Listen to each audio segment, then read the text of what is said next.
Well, that was kind of the fun to return to the early days of Grey's Anatomy we were promised.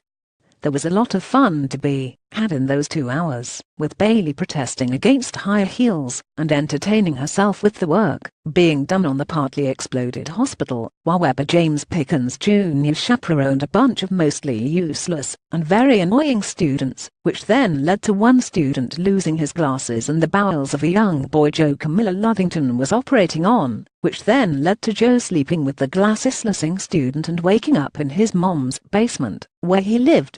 That led Joe and Karev Justin Chambers back together, glasses, and as Arizona Jessica Capshaw learned what it means to be ghosted, she also made a new very sexy Italian friend, and that was very fun. But obviously not everything could be fun, and there were some devastating moments, and some awkward moments, and one big sad revelation. But first let's talk about that big return. ABC Owen's Kevin McKidd miraculously alive sister Megan an excellent Abigail Spencer is very fun, but she's mostly so fun because she's trying to deal with having been held hostage for like 10 years and the bomb injury in her stomach that makes her bowels malfunction too many bowels in this premiere, and also stick out of her in very unfun way.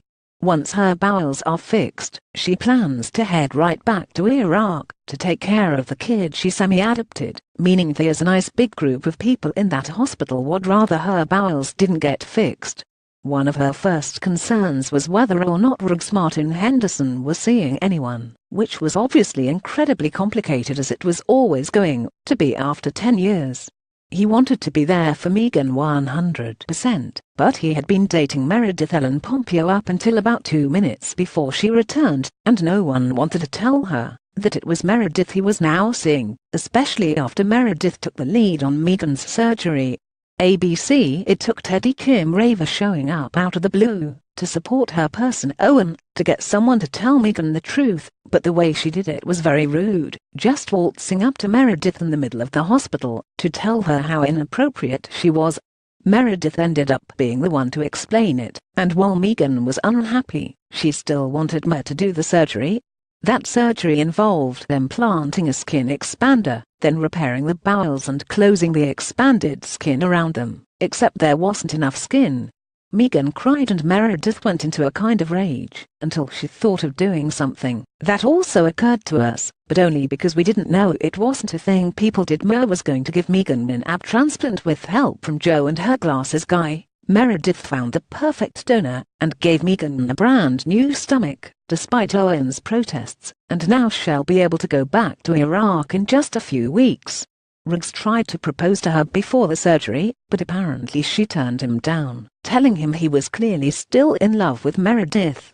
Teddy also got all up in Owen and Amelia's Katerina Skorson business. Tonight's premiere really reminded us how much we didn't miss Teddy, helping to orchestrate an intervention of sorts with Megan and Owen's mom. Basically, the gist was that Amelia is a bad wife, since she disappeared and wasn't there for Owen throughout this ordeal with his sister. ABC Amelia has, admittedly, been very distant and could only focus on a complicated brain tumor jaw surgery tonight, but she rightfully called Owen out when he tried to tell her she needed therapy or medication, just because his mom, sister, and BFF thought she needed therapy and medication. Plus, Owen was making out with Teddy at one point, so Team Amelia here, people. Then, Amelia made friends with a new doctor, and DeLuca's sister and Arizona's hot new sex buddy was making use of an MRI machine to study female orgasms, and agreed to be part of the study. The night ended on a scan of Amelia's brain, revealing not just a pretty colorful orgasm, but also a very large tumor. Weirdly, a doctor with a brain tumor does feel like early Grey's, specifically season 5 Izzy Stevens, just not in the light-hearted fun way we were expecting. Still, we can't say we have any complaints, because that was just the kind of Grey's premiere we can't get enough of.